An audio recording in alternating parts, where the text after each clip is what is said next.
Hey guys, today we're going to be working on this photograph right here, and our goal is to go from starting right here to crop it, rotate it a little bit, and end up with it looking like this. So to get started, if you go on Google Classrooms where you clicked on this link, you should be able to download the image that you need. It's called Practice JPEG. All right, let's begin.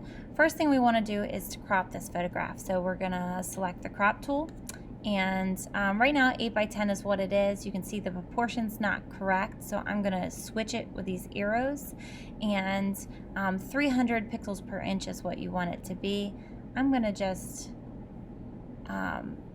take it from width to height to resolution to just a ratio, which means that I can kind of decide what I want it to be. I am going to make sure that it's 300 pixels per inch, but other than that I'm going to adjust it on my own. All right, so I'm going to bring it all the way up to about right here. I want to make sure I get the top of his hat, and I'm going to bring this down to get as much information as I can. We're going to fill in these areas where it's twisted.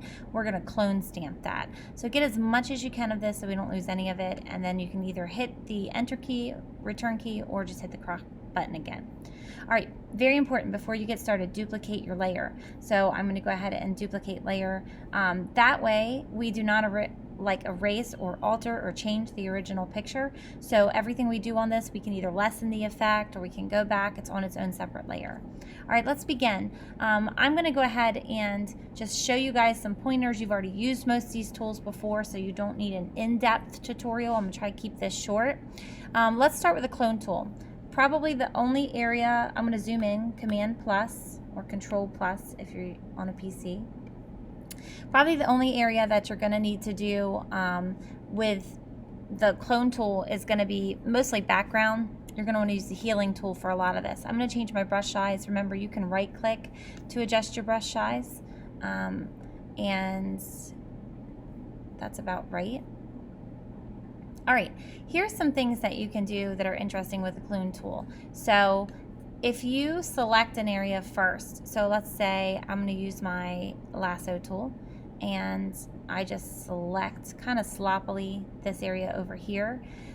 Even though I'm using the clone tool or the clone stamp tool, it won't go outside the selection when I go to use it, which is handy if you want to use like a large brush size. So let's say that I make my brush size a little bit bigger. Even though the brush size is bigger than the selection tool, it will not clone outside the selection tool. So I have to hold down Option to choose an area that I want, and then it'll preview it for me. That looks pretty good. The reason that I am using clone and not using healing tool is because if I switch to the healing tool, it will blend the really light with the really dark, and it'll look a little funky. So I am just kind of moving sort of quickly. All right, and I'm going to Command D to deselect. Now you can see it looks a little off, but it did get rid of that. So now I'm going to switch from the clone tool to the healing tool. And the reason why I'm doing this is because I now want to blend it out so it looks pretty good with the background. I'm going to make my size kind of large, and I want to be able to adjust where I clone it from. So I'm using not the spot healing tool, but the healing tool.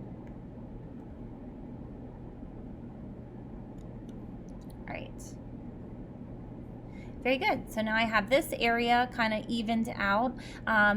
You guys can pause me in just a minute, go ahead and work on your background, and then come back when you're ready to move on to the actual face. Okay, at this point you guys should have gotten your background done. It should look something like mine. Now you can see that I have some discoloration. If I click on here just to show you, we're going to turn it black and white. That discoloration disappears. If we weren't going to turn it black and white, then we might work on it a little bit more to get it even in tone, but because it's going black and white, I'm not worried about it. All right, so we have our background done. Now let's move on to the face, and then I can show you guys a couple things with the uniform, and you can go off all by yourself. All right, so let's move on to the face. When you're working with skin, it's really important that you pay attention that you don't have weird, cloning issues. I'm gonna work pretty much with spot healing tool and the healing brush tool. Spot healing is gonna work fairly well for the most part. And I might in some areas switch to the healing tool myself.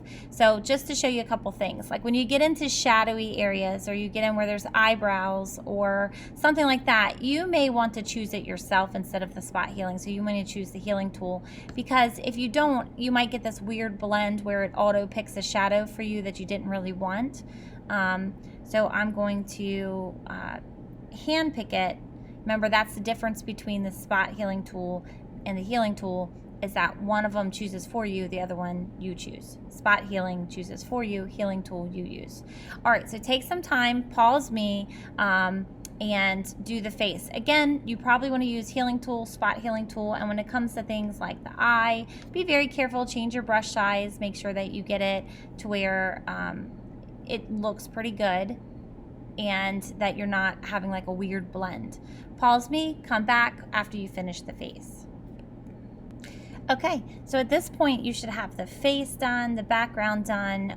There's a little bit of work in the hat and the uniform. Let me show you a couple things, specifically this big area down here, and then you guys can finish up all on your own. All right, so I'm gonna zoom in. I wanna show you kind of the toughest spot first. You can use spot healing and a little bit of clone on this. You can also use the patch healing tool. So if you right click or press and hold the arrow, let's go to the patch tool. This works like this, and I've showed you this before, but if you select an area you want to work with, and you need to work on small areas at a time, you can then move it over till you get what would be a good match. That's a pretty good match right there. Now this is a blending tool, so it is going to blend it out. So it's not going to be an exact replica. So this is great for certain things, but let's say you were going to do this right here. Let's see what happens if we draw where the edge of the pocket is. There we go. So you see that it blends it. It's not a copy. So what you may want to do for that is to use your selection tool. I'm going to Command D to get rid of that. You can see that it did a faint blend, but it's not exactly what we want. So I can use a selection tool on this patch, and I can then take and try to duplicate it over here by moving it.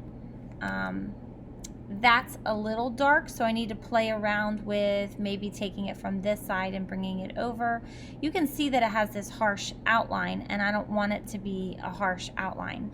So I could then take my blending tools from there. Sorry, let me find it.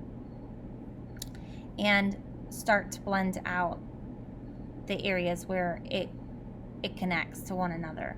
So you can do that for your pocket. The patch tool should allow you to do pretty large chunks of space, but you don't want too large. You don't want it to get to where you find that, like, see this, how it shows shadows? The range isn't very good. So I'm going to undo that. I did that too large, so I'm going to use my patch tool again. And again, to deselect, it's Command D, Control D if you were on a PC. I'm going to go smaller now, and that gives me more options. That has a little white space there, so ideally I should have blended that out before I copied it, but now I can go back to my spot healing tool, blend these out, Command D to deselect, and keep working it from there. Your goal is to reconstruct this pocket over here and these shadowy areas. This is going to take you some time to do. You have to slow down, you have to really think it through and see what tools you can use. The rest of the stuff, like the wrinkles and the spots and things like that, that's pretty easy for you to fix, or should be fairly easy. So go ahead and pause me and check back in when you've done the hat and the rest of the uniform. Alright guys, at this point you should have healed the whole entire picture, and so it should be ready for turning into black and white and hand coloring. We're not going to do that today. We'll do that on our next video. So for right now, if you're all finished, save your layers separately. You want to go ahead and go to File, Save As, and change this to, I'm going to change it to Army Picture, and save. And then that way you'll have it ready and open for the next time we go to hand color it. Let me know if you have any questions.